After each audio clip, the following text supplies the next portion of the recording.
So this one's not going to be turned into a musical comedy anytime soon. It's not.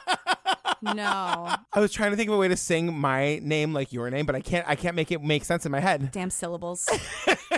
Jillian Pensavalle. Patrick Hines. Da-da-da. Okay. Yeah, that worked. Wait, sounds good. Ellen, do you approve?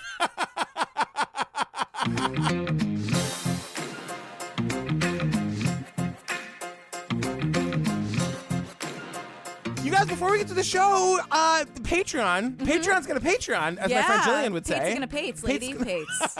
It's like 100 full bonus episodes. It's our episode by episode, the serial. The cereal on the online. The staircase. Uh-huh. That one actually has a real the in the title. The in it.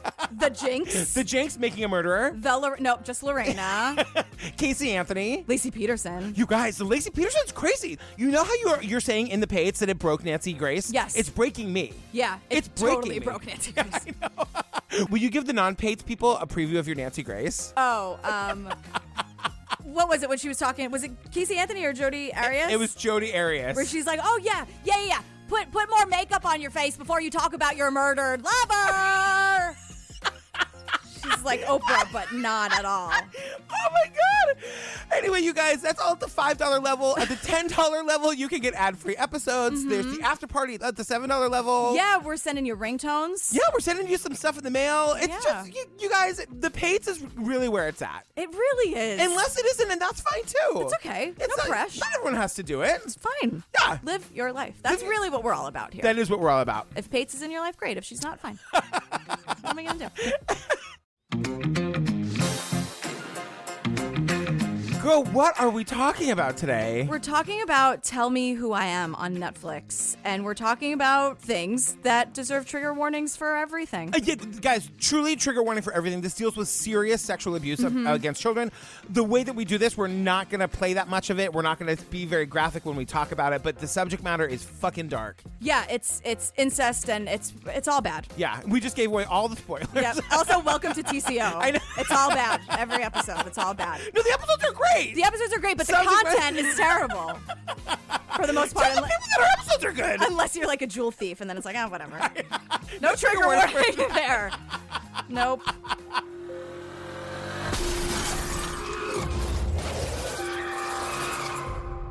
I remember opening my eyes and looking around the room. I instantly recognized my twin brother. And I just said, "Hello, Marcus." But it started to dawn on me that I didn't know where I was. I didn't know what happened to me. I didn't even know my own name. Everything had gone. There was so much to learn. If he hadn't known who I was, then he would have been all alone in the world. But he wasn't alone in the world, he had me. I started piecing things together. He would give me a photo, and I would construct a memory around that, and life seemed good. Privileged family, normal parents, he painted an idyllic picture. But I was never questioning anything. I had no reason to doubt him. I, from day one, painted a picture of a normal family, but none of that was true. It was a fantasy that I was creating for him. How could we have secrets? We don't have secrets. The one person that I absolutely trusted has betrayed me. I just cried and cried for days. I have been lying for 20 years. I was too much of a coward. I don't know who I am. My life is not real. My life is the one you gave me. I've never told a living soul about what happened. But we're here now. Here we are. Yeah, you know it's going to be a doozy when it's like, I've been silent for 20 years. Right. And I'm like, oh, no.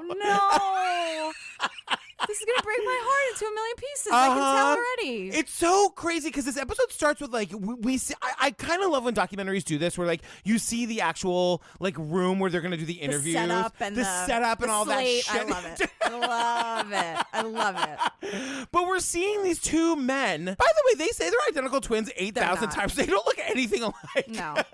They really don't look anything alike. They look like brothers, but they just don't look like identical twins. And so we see these two men, and they're giving separate interviews. And one of them is this guy saying, like, I need to know who I am. Not just a story of who I am, but who I really am. The real me. And then the other one is like, you know those questions he has? I got all the answers, but I haven't said a word. Mum's the word over here. I've been lying about all of them. The secrets I need answers to are in Marcus's head. But they're deep in his head. So it would almost seem reckless in terms of whatever we're going to find when we open the box. It's Pandora's box. You either open it or you don't. The documentary is so high quality that I'm like, is this even a documentary? It's really good. I will be transparent and say that, like, I went back and forth on this. There are moments I get real frustrated with this documentary. And then in the end, I truly had a revelation of, like, this might be the most brilliant thing I've ever seen. Yeah, there was one moment where I was like, was this moment made specifically for me? Because I love it. I know. This documentary is just great. It makes you feel all the emotions. All of them. Except, like, the good ones. Right. Right? I don't remember feeling like happy, optimistic. So we see like a point of view of like a terrible motorcycle accident. Right. So the twins are named Alex and Marcus. Yes. Alex is the one who needs all the answers. Marcus is the one that has all the answers, but isn't saying anything. So Alex gets in this horrible accident and is in the hospital. It's 1982. Right. And he has no idea who he is or where he is. But the minute he sees Marcus, he's like, that's my twin brother. Even though I wasn't sure of what was going on around me, I knew 100% that he was my brother, and I could trust him. So he wakes up in this hospital room and just doesn't know. It's that horrible thing where you like hear the beeping and the whizzing and the whirring. Yeah, he doesn't know who he is. Yeah. He doesn't know who his mother is. Right. And I'm thinking, I don't know who you are. You remember me, don't you remember me? You must remember me, and kept repeating this. She's real broken up about it. She's like, don't you know who I am? And he's like, no. And she's like, but don't you? And he's like, but I don't. And she's like, but can you? And he's like, but I can't.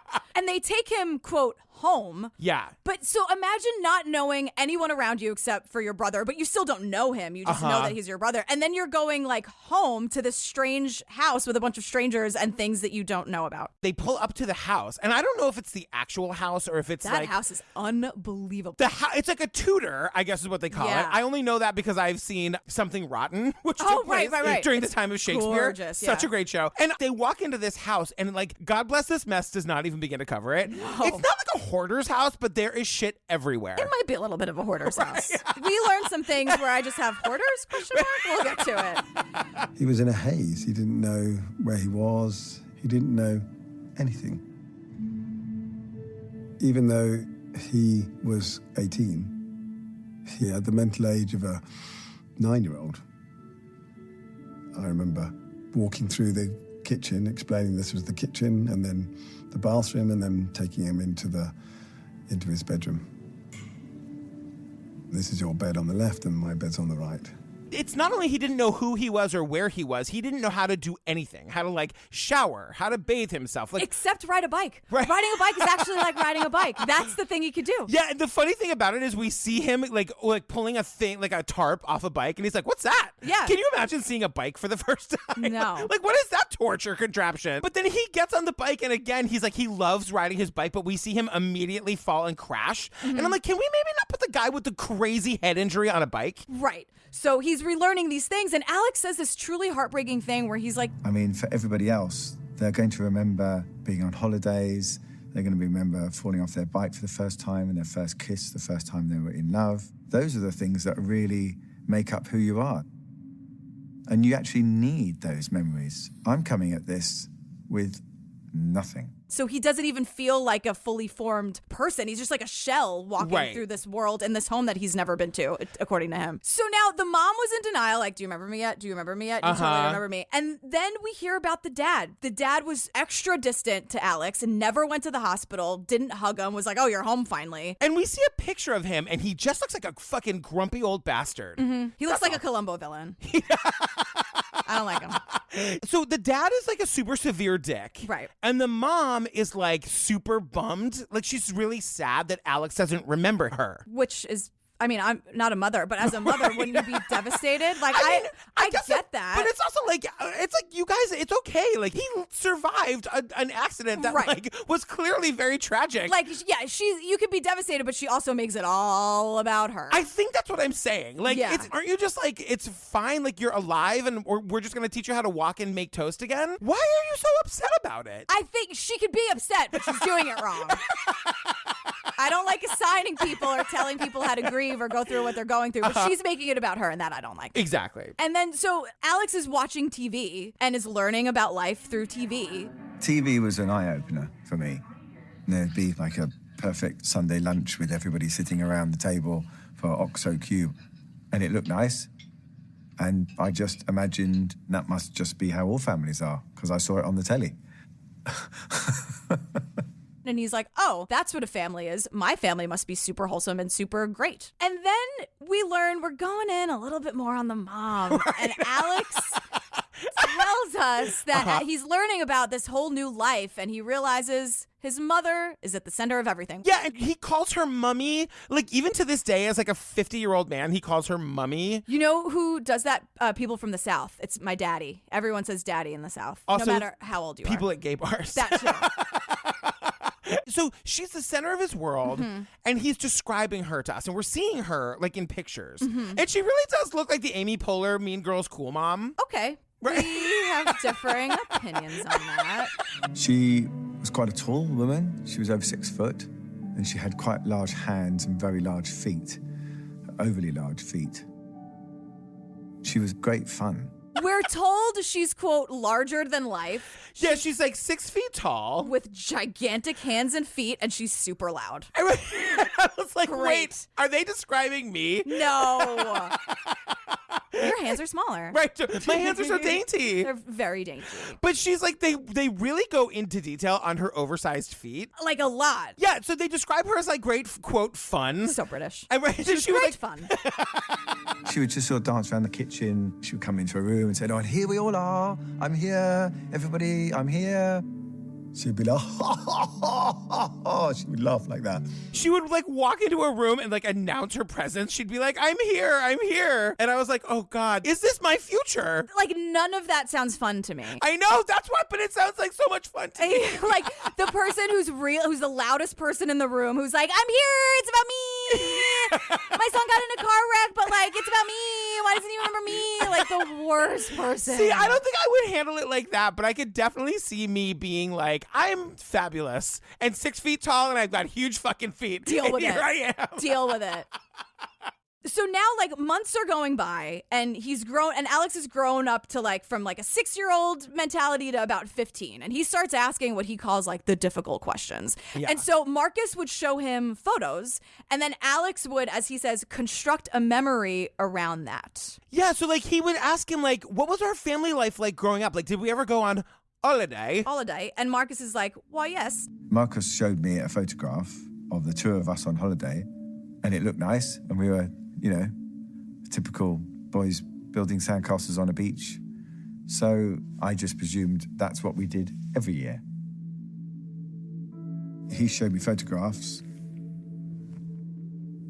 and I joined the dots. So Marcus is painting this picture of this really privileged family, lavish parties and vacations and basically what Alex saw on television. Right. He's making that a reality by saying like, what does this picture do for you? And Alex is like, oh, that must be from our like super fun, totally wholesome family vacation. And Marcus is like, bingo. That's exactly what it is. That's exactly it. Don't ask any more questions. Next photo. And so Marcus is just saying like, I was trying to like give him his memory back. But he's like basically winking at the camera when he says that. Well, we wouldn't wouldn't be here in a documentary if they really had that lovely, wholesome upbringing. That's a good indication that there's more to the story. Yeah. So Alex is telling us, like, here's the life that Marcus painted for me. The life that Marcus showed me that I had and painted for me was that we were a fairly privileged family in the home counties with perfectly normal parents, you know, dinner parties around the house, and everything looked good. He painted an idyllic picture. Guys, red flag when you have to be told that your parents are normal. Yeah, and then when the sentence ends with, and don't ask any more questions. Right. And then Marcus is like, but things got difficult when it came to the rules of the house. And I'm like, oh boy. This is where it turns into a fucking horror movie. We weren't allowed to go upstairs. We didn't eat with our parents. We weren't allowed a front door key. And from the age of, I think, 14, we lived out in the shed in the garden. Yeah, it was a confusing house for me. This is so mean. This is just like cruel. Like, then don't have kids. Exactly. So just again to paint a pic, they live in this gorgeous. This house is like 15,000 square feet. It's like the Clue house. It's true. That's exactly right. They should do a site-specific Clue in that house. Swoon. Flames on the side of my face. Oh God, I hated her so much. We don't have time. We don't have the time. We got to keep it moving here. You want to hear my Tim Curry impression? My Tim Curry impression is one word. No. So here's the thing. They weren't allowed to go upstairs in this enormous house. They weren't allowed to go upstairs. And they didn't have a key to their own home. This doesn't make any sense to me. Because at 14 years old, starting at 14, they lived in the shed. They were moved to the shed. At 14. Yeah. Keep that age in mind. Yes. We'll get back to it. Mm-hmm. It's a very important time. And the thing is, like, to hear them tell it, they liked living in the shed. Because imagine, like, you're 14 years old, you're away from your parents, you're in your own little cottage. I mean, the shed really looked like a cottage. Like, that's probably on Airbnb somewhere. But it was like a room. Yeah. There's an enormous house. Let your kids in the house. Right. And so then I'm like, oh, well, maybe they didn't have room because they're for sure hoarders. Because Alex is like, there was just stuff everywhere. There was just ornaments everywhere.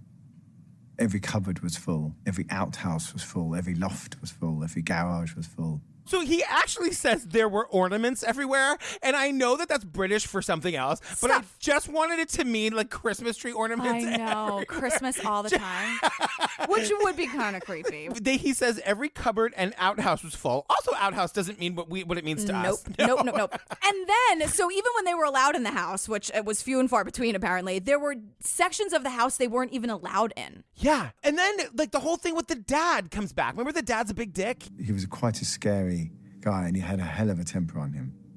He would shout very loudly and bang, and he would just thump the table on the dining room. I remember particularly on the dining room table. It was a really long, huge dining room table, you know, in the center of the house. And he would whack that, and then he would just dismiss you. He would yell. He would like bang on the table for emphasis. That is such a thing. So again, my dad was my mom's girlfriend, Terry. I never had a dad. Right. So I am afraid of dads for exactly this reason. This is the stereotype of like scary, shitty dad that scares the living daylights out of me. Not all dads. Not all dads. Not all I know that that's dads. true. But like thumping on the table, like you couldn't go to you were never allowed in his study unless he summoned you there. Yeah. And then he would like dismiss you when he was done. Like these people are just assholes. Yeah. And as Alex is learning this about the dad, Marcus is like, don't pay any attention to him. Yeah, but also call him sir. And be super fucking polite. Don't speak until spoken to. So so just think of how terrifying this is. Just to be Alex for a second, right? You wake up, beep, beep, in the hospital. You don't know who you are.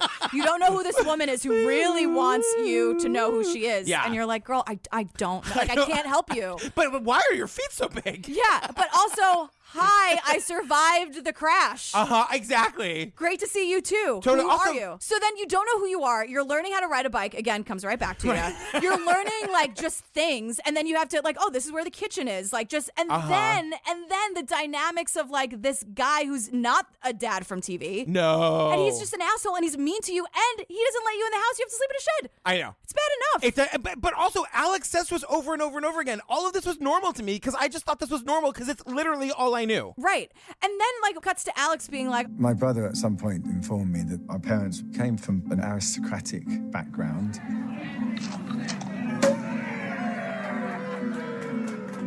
It was perfectly normal for our house to be filled with sirs, duchesses, lords, ladies, and that's how we lived. Oh yeah, our house was always filled with lords and ladies and fancy pants people. Right. And I'm like, but that's not who they were. So after a few months, Yeah. Marcus is like, you should meet your friends. I think you're ready. A few months. I know. Nobody came to ask to see if this guy was okay? Or did they? And Marcus was like, not now. I'm not ready for you yet. I don't know.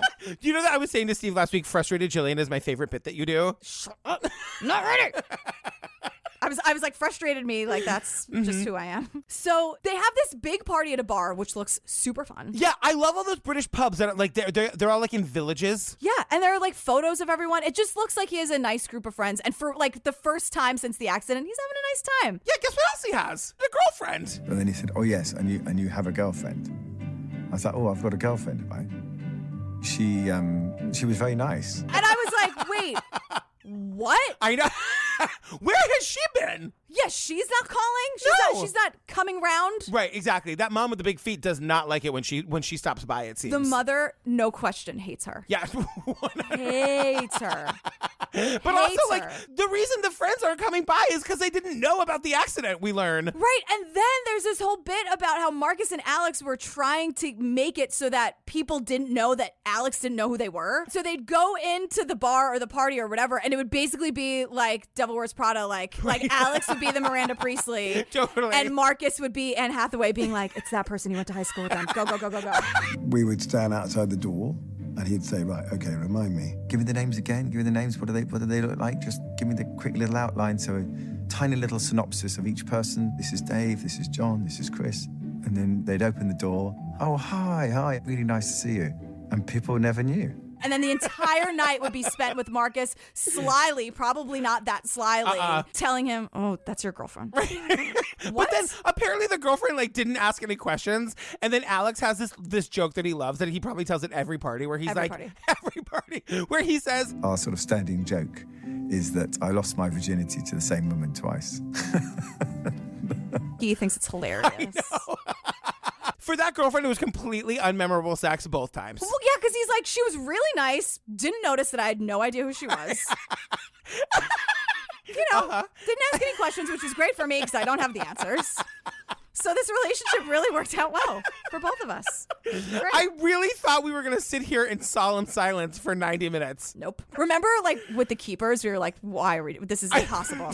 Dear Zachary, impossible. Something wrong with Aunt Diane, impossible. What do we even do? What a waste of a week. I know. We're not going to get anything done. And then here we are. So now, like, all of these memories are based on these photos, right? And Alex makes an excellent point where, you know when someone says something and you're like, you knew that, but then when they say it out loud, you're like, oh, that's totally right. Yeah. Alex says, all of us, we take photos of happy times, excluding everything else. We all do that. We take photos of weddings. You never take photos of funerals. we only take photos of the happy times. Right. Unless you're like creepy in the 1600s. No one's taking photos at a funeral. But we are learning this because Alex has become like obsessed with taking pictures because he's afraid he's going to lose his memory again. Maybe Alex, stay off the goddamn bike. Yeah, that's terrifying. Just get a bride with the girlfriend who doesn't care that you don't know who she is. Right. To think that like, oh God, do I have to start over again? Oh. So then we get this scene where the dad is dying, pancreatic cancer. Yep, and I feel nothing. And I feel nothing, and neither does Marcus, because we all get called in to the dad's study. He's on his deathbed, basically. He's on his deathbed, right. But somehow, like, still smoking a pipe in my mind. Who cares? I know, right. He sucks. And he started to apologize for his baby and the things that he'd done. He said, would we forgive him before he died? So I said yes. And then Marcus stood there and said, no, I will not forgive you. And turned around and walked out of the room. Alex says, of course, Poppy. Like, of course. You know what I mean? Thanks for letting us in the house. Right. To ask for forgiveness. Totally, girl. You got it. And Marcus just like straight up says no. And walks out. And gasp. I know. Gasp. And Alex follows him out, and he's like, girl, what happened? Why did you say that to him? Yeah, Alex was like, oh, something is amiss here. Because I said yes. And I'm like, Alex, you live in a shed. Like, you know that, right? But it's totally normal to him. Your parents won't let you in the house. In Alex's mind, every house in the world has a shed where the kids live. Yeah, no judgment. I mean, come on, he's been through a lot. But so basically, Marcus is just like, I'm not going to say anymore, but I'm not going to forgive the old bastard, and then he dies. Right. Don't ask any more questions. And everyone thinks it's all going to be different. Like, Alex is like, yay, we're going to be let in the house now. Yeah, like, Dad's gone. He was an asshole. He was the rule mongerer. And so I guess we can go in the house now, right? No. And the mom was like, no, not hard so much. No on that one. Absolutely not. Giving you keys at 20 years old? Get out of here. Get out of here. No way. So, like, not only was it no, it was like no end, because the rules got even worse. And Alex is like, what? And Marcus is just like, don't worry about it. Alex, sweetheart, how many times does your brother have to say to you, yeah, but don't worry about it? Stop talking about this. Before you're like... Look at this other picture. Watch Leave It to Beaver. That's what we really are. Yeah, I know there's no shed. I know the beeve didn't live in a shed. God. It's all so ridiculous. Yeah. I have some good news, though. Oh, good. The mom dies 5 years later. She had a brain tumor and she died. Stay with me. It's good news, I promise. The world is better without her in it. And I mean that from the bottom of my cold, black heart. So Alex is super upset about this. I found the whole thing very upsetting. I did grow to love my mother. And, and become very close to her. And once again, Alex has all the emotion, and Marcus is like, girl, fucking bye. I hate you, walks out of the room. And Marcus says, and this is when it's like, okay, like, things are going to get super, super dark here. Because Marcus is like, I felt nothing. And I'm like, oh, same. I felt nothing. I didn't feel any guilt for feeling nothing. I didn't feel sad. I didn't feel relieved. I just felt nothing. And so they're kind of like, oh, great, they're both dead. Like, we're allowed in the house now. Right. Well, they have to, like, clean this shit out now. Right, because they were hoarders. Right. And so here's what we find. We started with the downstairs, throwing things away. And every now and again, you would find a jam jar full of £50 notes. So they were hiding money all over the place. In jam jars, which is the most British thing I've ever heard in my life. Yeah. They were like literally sewing money into the curtains. Yeah, and there was just money around. Yeah. Okay. Then, hang on tight, everybody, because they had this huge wardrobe, like this armoire or whatever. Oh, God. And it was full of sex toys. And once again, Alex is like, what is that, girl? And Marcus is like, girl, don't worry about it. We got bigger fish to fry. He didn't really show much emotion. Just kept reassuring me. Never mind about that. Put it to one side. Let's get on. And so then we go from like kind of weird to, oh, gross, to what? Like these people were cruel because the attic was where their whole childhood was. All our school books, all our baby clothes, and then boxes and boxes of presents that have been given to us for every Christmas and every birthday from our godfathers, aunts, uncles. We spent every birthday and Christmas with no presents from anybody. She kept every single one. And like to know that you were dying, right, with this tumor or pancreatic, and to not have the foresight to be like, shit, we should just like get rid of these now. It's like, you're not going to throw them out. You're just going to keep them still wrapped in the attic. Just to deprive your children of joy. Cruel. That's the thing that doesn't make any fucking sense. They're so like to their core heartless and they're mean. That's so mean. Yeah. Then Alex says to us, we're cleaning out Mummy's closet. I'm kind of done with him saying Mummy. I 100% am. I was never okay with it, to be honest. Ken, how are you done with something that you were never like on I know. on I was board trying to give for? him room. That poor guy was in a bad accident. I know. But they're cleaning out her closet. And then it's like a closet in a closet. There's like this like cupboard within a cupboard within a cupboard. And none of them lead to Narnia. I never saw that movie, but I get the reference. Yeah. We were in the back of a cupboard, and you get through all these tons and tons of coats and clothes. And at the back, you find a secret door to a cupboard, within a cupboard. Of course, it's locked. So So we have to find a key. So they're like, great. They have to go through the hoarder's house to find a key, Right. and they find it. Right. They're just like, and spoiler, this is boring. We find the key. So Like, guys, we're not gonna tell you everything we overturned. We found the key. Doesn't matter how we did it. Doesn't matter. We found the key. But we got there. This is where, like, trigger alert for everything. This gets really This is where it horrible. all starts. Yeah. And they open the box. And inside there is a photograph of me and Marcus, aged around 10, and we're naked with our heads cut off. It was too weird. It was just too strange. What the hell was she doing with a naked picture of me and Marcus with our heads cut off? And they are fucking scandalized. Yeah. So now suddenly we have like a because then it's like on screen, it's like Act 2 Marcus. And we're like, okay, so now we're going to hear from Marcus how he did all of this, how he was lying to Alex. Right. So right. We're going to go all the way back to the beginning. Right. And so Marcus is like, well, as they say in Newsies, the movie, he improved the truth. Like, at first, he wouldn't necessarily lie. Like, they did go on vacations. They didn't go on vacations with their parents. Right. They went on vacations with, like, other families. So Marcus would show him photos on the beach and just let Alex assume that it was this really lovely family vacation. And I did manage to find a picture of us on the beach. And that seemed to satisfy him. He didn't say, did we go with Mum? Did we go with Dad? Did we all go as a family? He didn't ask any of those questions. And I didn't give him the detail. And so at first, Marcus is like, I tried not to make anything up. I would just leave stuff out. And so then it gets bigger and more complicated and more questions are being asked. And he's ending up like having to lie to him truly and to keep up this fantasy that he's created. Because it's like too big to fail at this point. Exactly. Like he started out not trying to invent anything. Right. But then he was like, fuck, my brother has no memory and he never will again. Why would I go back there with him? Mm-hmm. I'm just going to create this new life for him and like keeping my lies straight be damned. Right. And like he takes no pleasure in it. I was lying to my best friend, my partner, my other half, every single day. And the guilt of doing that is so big. But telling him the truth was 1,000 times worse than telling him a lie. So I was damned if I did, and I was damned if I didn't. And modern day Alex is saying to us, like, I had no reason to doubt him. This guy was like teaching me how to shower. He was teaching me how to ride a bike. He was doing the only person he knew. The only person he had any connection to in the world. Right. So here's why Marcus has been lying. Yeah. And it's really bad. And this is Marcus like speaking directly to the camera like today. Right. My mother sexually abused us up to the age of about 12, 14.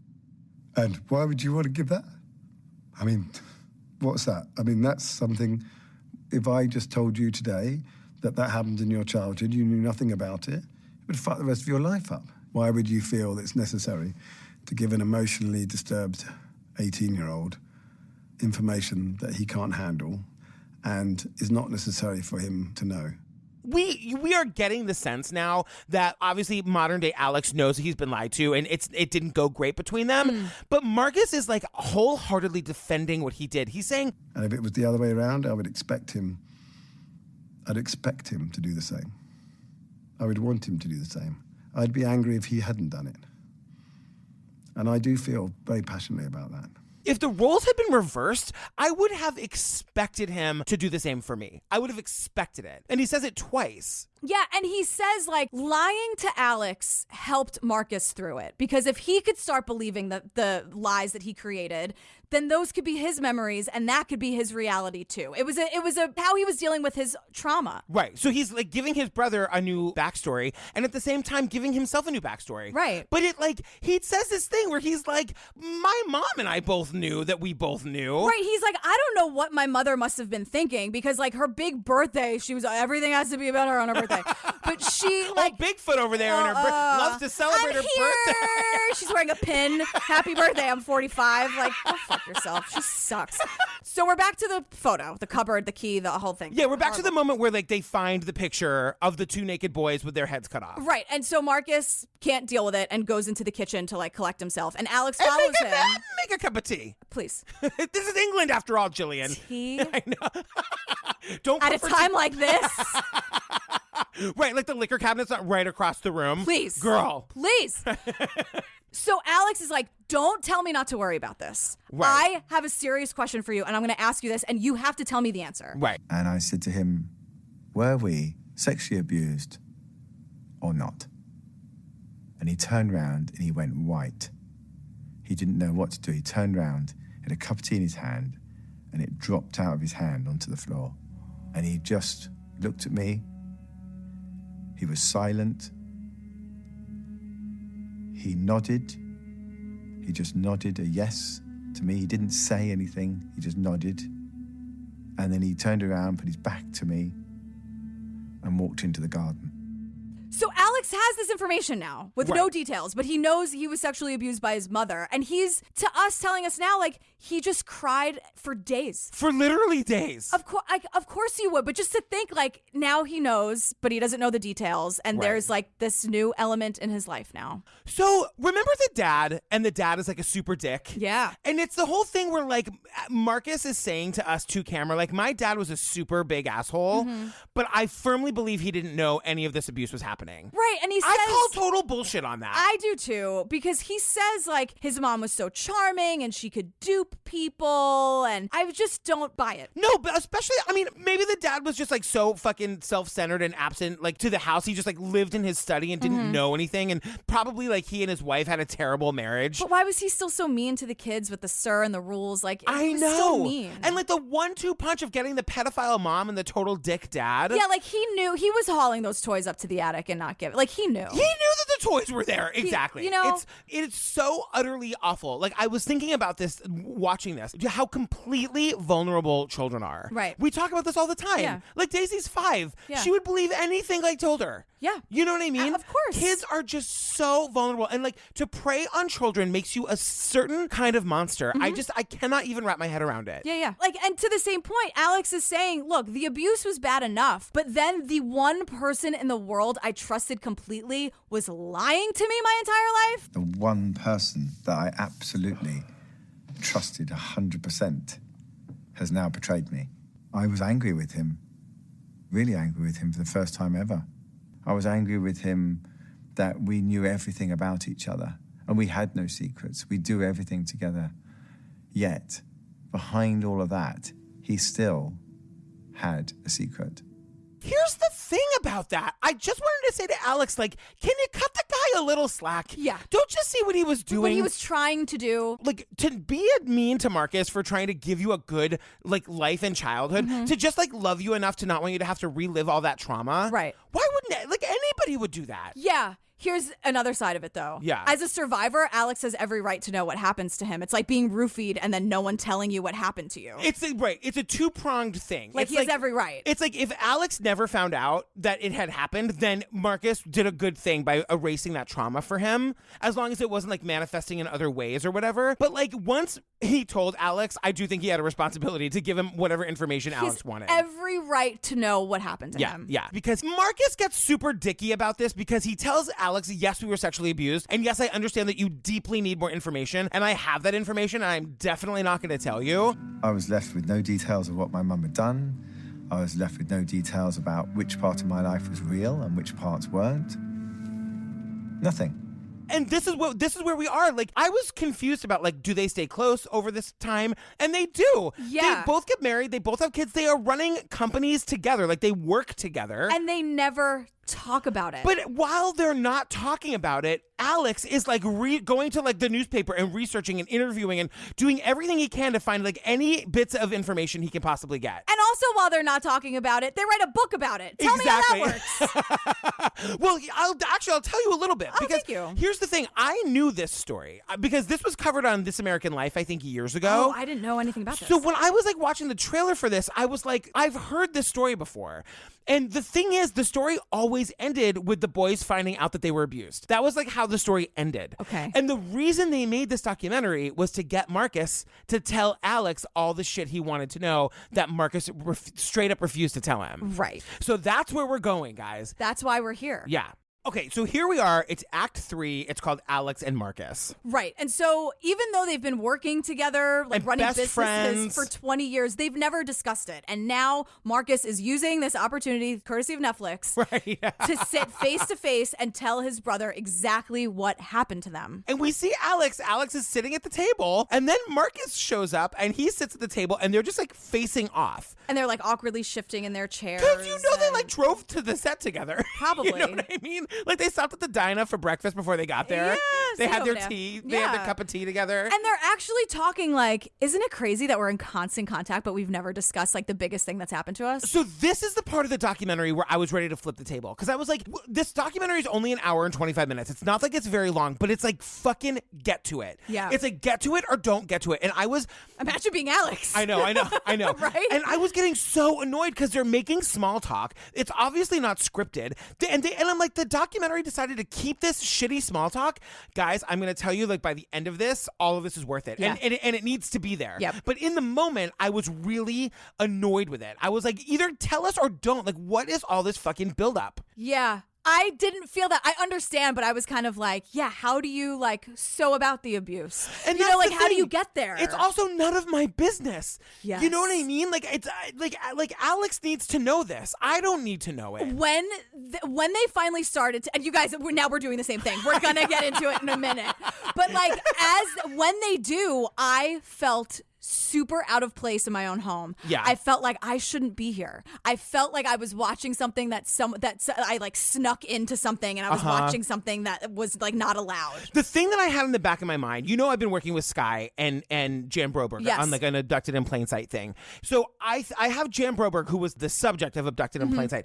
All the talk that she's done since then, the reason that she loves that documentary exists, like as much of a personal story as that is because the more people talk about sexual abuse, the more people know they can talk about it. Exactly. That's why we're here. Yep. That's why it's important that we hear these dirty details that are none of our business because it's reaching people who need to hear it. Absolutely. And we are just collateral damage. Yeah, And that's good. That's great. And also, like, not just to destigmatize it, but also, like, it's super rare, so we think, for a woman to be the perpetrator. Right. So it's about saying, like, this can happen to anybody. Women do this. This happen. Like, Yeah. we need to talk about all this stuff, you guys. It sucks, but we have to talk about it because if it can help people, we have to do it. Right. The end.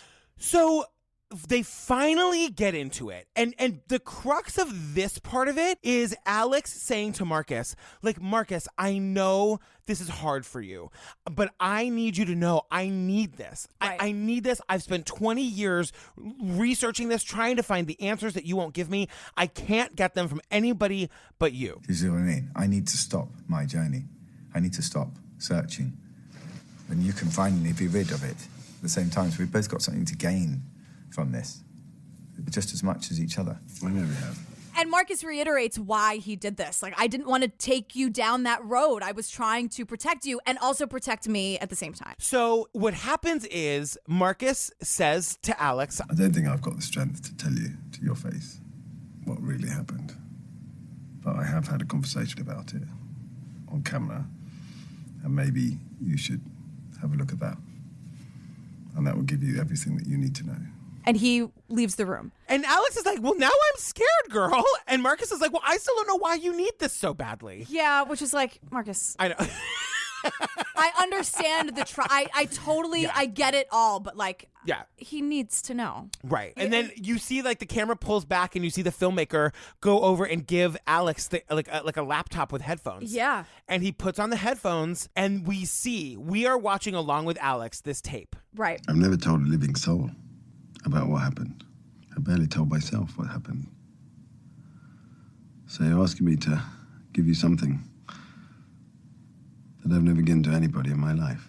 And I actually braced myself. I like shifted and I was just like, okay, he's going to share this thing and we're going to be here and this is what we're going to learn. And he says, Okay.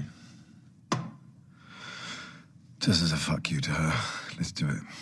let's tell the world what a fucking monster this bitch is. Totally. Yeah, that was actually a great moment. That was when I was like, I think we're going to be okay. Yeah. Yeah. Yeah. And this is what we learn, you guys. Shift in your seat, do whatever you have to do. Yeah, this is really, really tough. It's really bad. So their mother would take them into her bed and horrible things would happen. She would fondle them and have them do that to each other. The typical horrible pedophile sexual abuse stuff. We've covered it 100 times. They're like 11 years old. Right. And then Marcus tells us that she would, quote, pass them around to her friends. So remember when Alex was like, oh, our house was filled with lords and ladies and aristocrats. Yeah. No. Right. They were her friends or people that she knew, and she would like rent her sons out to these horrible, horrible abusers. And the way this would work, they were never together. It was never like they went as a pair. She would take one or the other. She would go to this monster's house. She would drop them off. Have dinner, like stay for dinner, and then leave them for the night, where they would be assaulted, raped, molested at 11 years old. And then in the morning, my mother would come and pick me up and drive me home. Never speaking, never talking. What did I do in the car? I was silent and I was quiet. Always silent, always quiet. And then it would happen again and again. And we're watching, like, Marcus is crying, Alex is crying, I'm crying. Yes, same. And so Marcus is saying, the only regret I have in life is that I can't say fuck you to my mom's face. Right. Like, now I'm like, see, this is the good that, like, you're letting it out, Marcus. Like, yes. Yeah. And then he does something. This is the moment where I was like, is this, like, really made for me? Yeah. Because Marcus talks to us directly. But now I'm speaking out. Now I'm telling you. I've never met you all. I don't know who you are. But you know who my mother is. And you know what she's done is wrong. And that's very powerful. And I need that. We all need that.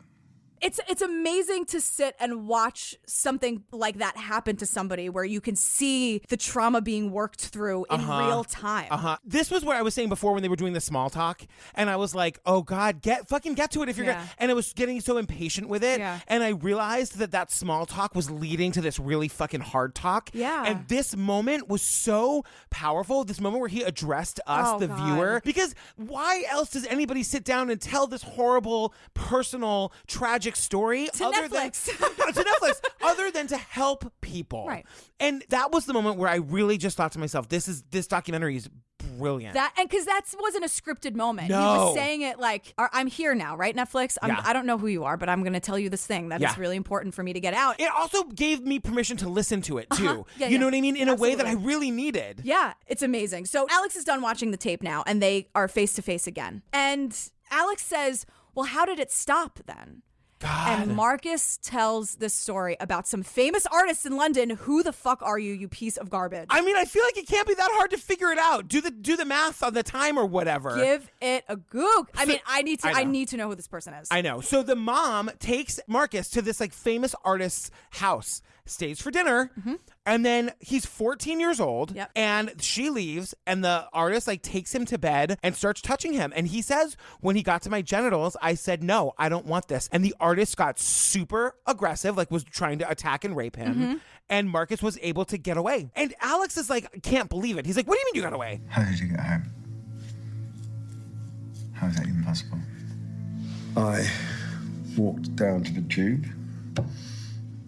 I jumped on a tube with no money, what you could do in those days. I got onto the train with no money, and I walked home.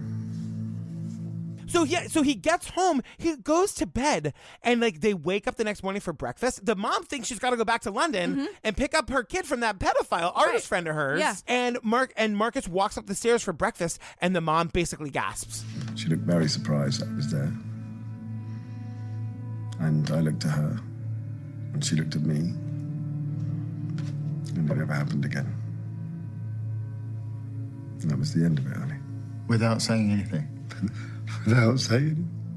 And it never happened again. How old were they? 14. That was the day they got moved out to the goddamn shed. 100%. They don't say it in the documentary, but that's the day it. they got moved out to the shed because the mom had no use for them anymore. Exactly. And it never I happened. hate these people. I know. It never happened to Alex again. It never happened to Marcus ever again. They were just the two pieces of shit that live in the shed. Yeah. Now think about the power that gives people, right? Yeah. You can say no. get out. It's a powerful notion of it stopped because he stopped it. Right. And sometimes you can't. Exactly. 100%. But in this situation, it was a sense of power that's like he took it back for himself. And the best part was like he gave this to his brother. He was like, you have it now. You're free. You have all the information you said that you needed to be whole. And like it ends with like they're sitting at like awkwardly sitting at this like shitty table. Yeah. And they like it's like a conference. It's like a mini conference room table kind of. It's and weird. they jump up and give each other this like weird bro hug. Yeah. And that's how it ends. And they're like crying. They're like, oh, we're back. Like the twin connection is back. No secrets, no lies. Yeah. And now we can live our lives and deal with it in our way. Guys. I know they did it. I love them. I hate everyone else, but I love them.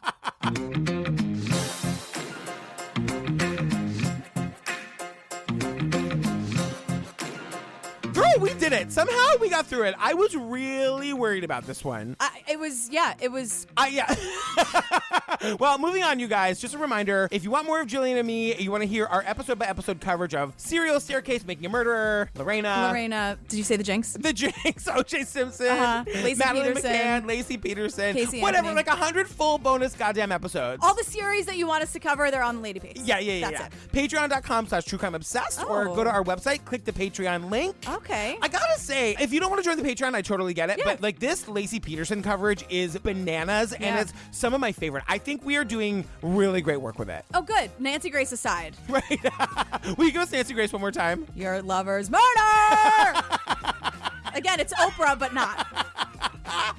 Girl, what are we doing next? We are doing Who Killed Garrett Phillips, another highly requested HBO doc. We're going to do it in 2 parts. Like we do sometimes, we're going to release episode 1 the first week. Part 2 will also be available on Patreon right away, and then that'll be our regular episode next week. Right. Girl, where can they find us? Okay, you are at Patrick Hines _ on Instagram and at Patrick Hines on Twitter. And you're at Jillian with a G on all the things. Mine's so much easier. It is. Yours isn't that difficult. I don't know why, but I feel put on the spot about it every time. TrueCrimeObsessed.com for all your TCO needs. Yeah, it's all there. Stick around for the trailer for Who Killed Garrett Phillips, our hilarious outtakes. TM, trademark. We love you. We love you. Thank you so much. Thanks for sticking Thanks for with like us. holding our hands through this one. This one was really hard. Yeah, I hope this helped you in some way if you need it. It helped me. Yeah. All right, bye. Bye, we love you. The narrative of this case has been simple. It's about 30 minutes in Potsdam. It was around 5 o'clock. I got a phone call. Something's happened to Garrett.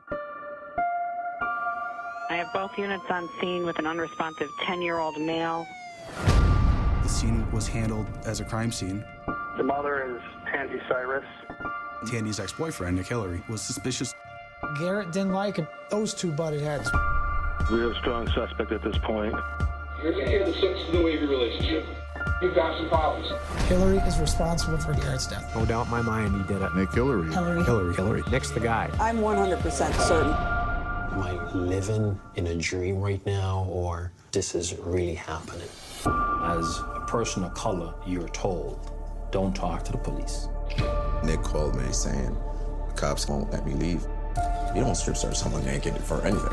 You do have to raise questions as to why they chose Nick Hillary. He's right out of a movie. Nick's dating the sheriff's ex-girl. You have John Jones holding Tandy's hand. There have been theories that Garrett had been horsing around with friends. Those theories are pushed aside. There's no match for the DNA, nothing tying Nick to the crime. Prosecutors don't want to solve this case. They want to get a conviction. To tell you I'm scared would be an understatement. Either Nick Hillary did this, or someone else did this. Either one of those options are frightening. Justice for Garrett is seeking the truth.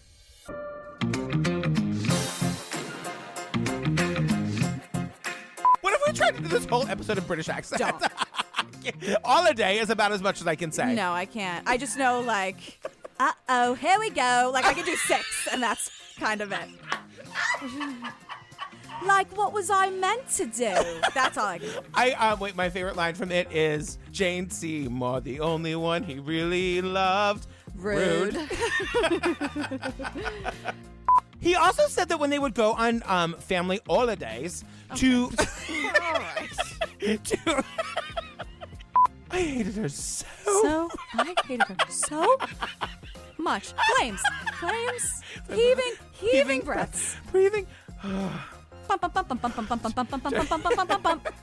I'm not shouting. Oh God, it's just perfect. When the chandelier falls. Yeah. Yeah.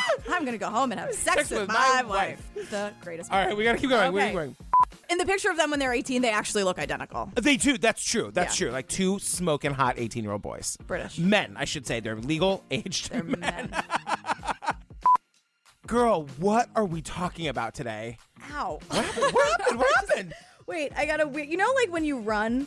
I know neither of us know what that's like. But when you get that like stitch in the side of by your ribs, came at me.